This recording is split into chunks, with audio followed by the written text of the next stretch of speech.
Og við ætlum að halda áfram hérna í föstudagsþættinum og hingað til mín í settið kominn Gunnar Örn Arnórsson, kvikmyndagerðarmaður og handritshöfundur.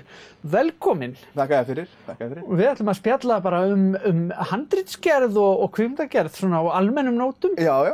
Ég veit að þú ert að vinna í alls konar verkefnum sem að má segja mismikið frá, ekki satt? Mismikið, mjög spennandi. Já. Það er gott að koma í sjónvarpsþátt til að tala hvað maður getur ekki talað Já, það er alveg nauðsynlegt. Já. En í staðinn þá bara nefnum við svona að tala þetta svona á almennum nótum, af því að ég held að þetta er eitthvað sem margir er forvitnir og við náttúrulega horfum öll á bíómyndir og sjónvarp, en fólk hefur kannski mismikinn skilning á því hvernig þetta verður til. Já, vissulega. Og þá kannski fyrsta spurningi, hvernig hefur maður ferlið að skrifa bíómynd eða sjónvarpsþátt? Þetta er góð spurning. Það er náttúrulega engin ein regla, en þetta verður maður að fá góða hugmynd og svoleiðis. En að því við erum að leika okkur með visual miðil, með bara sjónrænan miðil, þá verðum við að reyna að koma okkur inn í það hugarástand. Við getum ekki farið of langt inn í hugarheiminn, við verðum að sýna allt. Þannig að þetta er svona, þetta innra ferli, þannig að fyrir mig persónulega bara innra ferli að sjá fyrir mér hvað erum að tala um. Ég byrja á einu mómenti sem ég vil vinna upp á. Og svo mjög mikilvægt að vera með hugmyndum upphaf, miðju og endi. Mér finnst það bara, það er Aristóteles bara. Já. Það er í rauninni grunnurinn á öllu, sama hvað erum að leika með marga þætti, eða semst akt, þá verður það að hafa upphaf, miðju og endi, en hvernig einn skýra. Já. Það getur allt flætt á milli. Einmitt, vita hvert við erum að stefna. Já, í rauninni. Og mér finnst alltaf mjög, ekki kannski erfitt að byrja, en það er bara þetta flæmi af hugmyndum að ná að fókusa sig á einhver eina línu. Það getur allt breyst náttúrulega. Já. Sérstaklega. En að vera að koma með góða hugmynd og skrifa kannski eina blaðsíðu af svona útdrætti. Já. Með uppamiðandi synopsis. Já. Þannig að þú veist endinn þegar þú byrjar í rauninni að skrifa. Oft, já. Svo, bara eins og yfirleitt, þá breytist allt á leiðinni. Svo fyrir við dýpra í karakterina. Ég vil kynnast þeim á leiðinni. Já. Ég vil ekki vera fastur með einhvern karakter og þá kannski festist ég í einhverju línu. Já. Ég vil kynnast honum á leiðinni.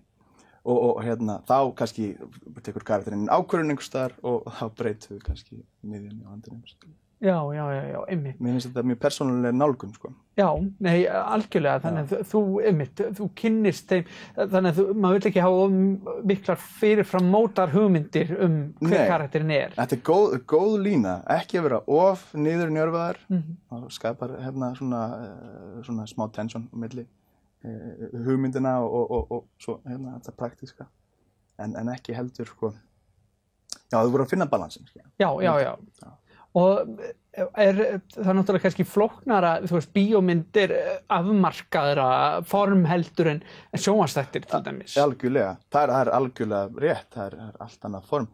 En einhvern veginn alltaf komum við að sömu niðurstöðu í hvort sem við erum með 8 þætti, 24 þætti eða 2 tíma bíómynd. Við erum alltaf með upp að miðja endi í rauninni. Já. Sem við verðum að vera með nokkuð solid, sko. Svo leikum okkur og þetta með það. Já. Man finnst það kannski frekar bera við svona eins og í sjónvarpsþáttum svona að sérstaklega þeir eru margar seríur og maður horfir kannski meira á amerískt sjónvarp í þessu til að það er ekki svona kannski, mann hefur á tilfinningu að stundum viti handritshöfundarnir er ekki alveg hvert þeir eru að fara. Svo lost. Já, einmitt, það er svona príma dæmi þetta. Mjög gott, já. Sem að gaman að segja frá því, ég les stundum fyrir sjónvarpsþætti sérstaklega er að gera biblíur. Það er kallað biblíur. Já. Þá er það bara, getur 20 blaðsíður af bara, þetta er það sem við erum að fara með. Og það eru allar upplýsingar þáttinn og það eru allir sem að koma að þættinum að vita hvað er að gerast. Já, það er bara rauninni blúprintið, teikningarnar af þættinum. Þeir vissu rosa vel hvað var að gerast. En það sem gerist er náttúrulega að þetta verður svo vinsælt að þeir þurfa að skila svo 24 þáttum bara í 7 ár, sko. Já. Þannig að það var enda að fækka eitthvað að þáttunum hana. En þá ertu komin á on the spot og þarft að improvisa á milli. Já. Og þá kannski eðli málsins samkvæmt lendir í því að það verður eitthvað svona uppfyllingarefni. Já, einmitt. Og kannski fyrsta serían, þú vinnur 5 ára því og svo allt í einu springur þú út og þú ert einhvern veginn að fylla upp í og allt í einu hefur bara nokkra mánuði til að gera. Já. virkar ekki. Gott með Stranger Things líka. Já.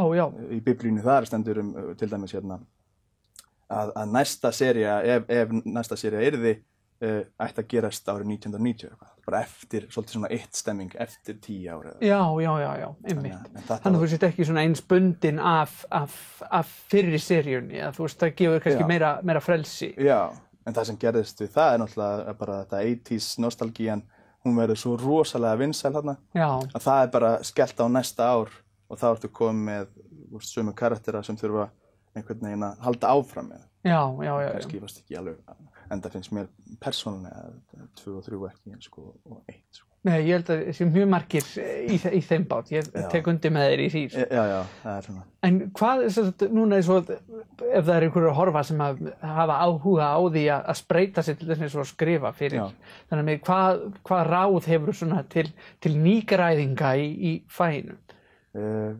Það er alveg fullt af góðu efni til þess að skoða bara YouTube og bara netið er allt stútfullt. Handritshöfundar eru yfirleitt bara þekkir á enginn og þeir hafa engan penning og þeir eru tilbúin til þess að tala þetta bara hvar sem er. Hvar sem er, Já, en í rauninni bara er það að byrja, þú veist.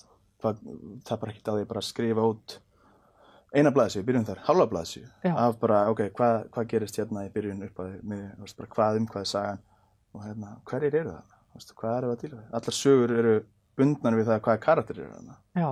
Þú veist, ef við erum með góðan karakter þá getum við tróðanum í þetta píanó og getum gert heila bíómyndum það, hvernig hann kemst út, skilur. Já.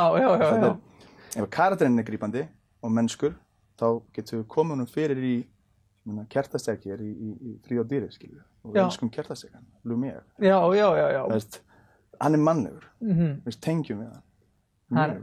Það er allt hægt ef maður fær góðar hugmyndir, ef það er bara að útfæra það rétt. Já, sem er náttúrulega bara erfitt. Já. Það er ekki auðvelt. Það er allt auðvelt nema útfærslan. Já. Það er náttúrulega hugmyndir eru eitthvað sem við fáum bara á hverju sekundu, allan að talaði fyrir mig, maður fara alltaf einhverja hugmyndir. En það er erfiðara þegar maður er að vinna úr þeim og koma þeim svona skiljanlega frá sér. Já. Sérstaklega kannski í kvikmyndahandritum af því að þá er maður verður að sýna bara og verður að sýna allt. Það er ekki bara hægt að segja Jói er að labba niður göttuna, hann er að hugsa að fara hambúrgara. Nei. Þú verður að hann er að labba niður göttuna og lítið yfir göttuna og sér hambúrgara og svo fyrir hann niður. Já. Þetta er bara svona litlu hlutir sem þarf að hafa hug. Já, það þarf að tryggja að áhorfendur fylgi brauðmola slóðinni. Já, og svo er það ekki vera of svona að tala niður til áhorfandans og ekki fara á landa undan honum. Nei. Þú veist að hafa hann svona, það er gott ef áhorfandurinn finnst hann líka kannski vera smá snjall. Já. 3 sekundum áður en að Jói fær sér hambúrgara, það heldur Jói vill hambúrgara. Já. Hárfín lína. Við getum talað þetta í allan dag, þetta er svo mikill fjársjóður þetta umræðefni, það er endalaust og hafsjór í rauninni af flötum til þess að ræða. Endalaust. Við komumst ekki lengra að sinni. Þakka kærlega fyrir að koma í þáttinn til mín. Bara takk. Og ég hlakka mjög til að fylgjast með þessum spennandi verkefnum sem eru í burðarliðnum hjá þér. Takk, ég líka. Við bara, fáum þið aftur þegar að því kemur. Já, heldur betur. Gott kaffi hérna líka. Já. Og sett. Takk fyrir komuna. Takk fyrir.